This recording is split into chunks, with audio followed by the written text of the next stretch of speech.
Hey, Small Group Network family, my name is Kiersten and I am so excited to share with you today 3 ways to keep momentum going, particularly in those low-key seasons.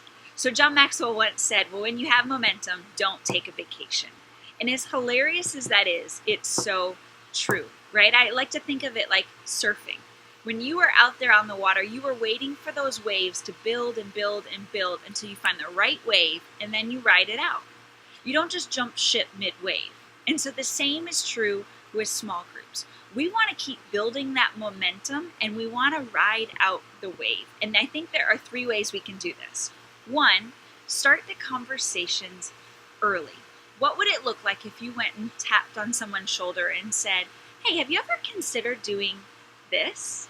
You see, we're being intentional about recruiting. We're starting early. We're looking for ways to get people excited. We're constantly sharing the news about updates and what's going on in the small group world.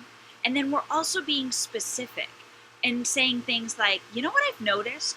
You're really good at X, Y, and Z. And the second thing is keeping those conversations going often. I promise you it does not work to have brief conversations for the first time about small groups and say, got it? Okay, good.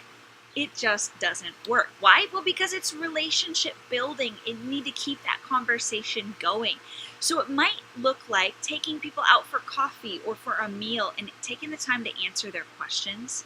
It might be speaking into their lives about specific things. It might also be helping them feel prepared enough for the next launch of groups. And then the third thing is to just give them ownership. So it could be bringing them along in the process and saying, oh, do you have any experience in this? Or do you have anything that you would recommend? Maybe a curriculum or a book you'd like to study. It might be helping them network and connect with other small group point people, joining a huddle so that they feel like they're walking into a support system and that they're not alone.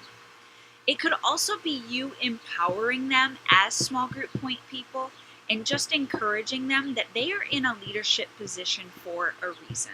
Sometimes that's really intimidating.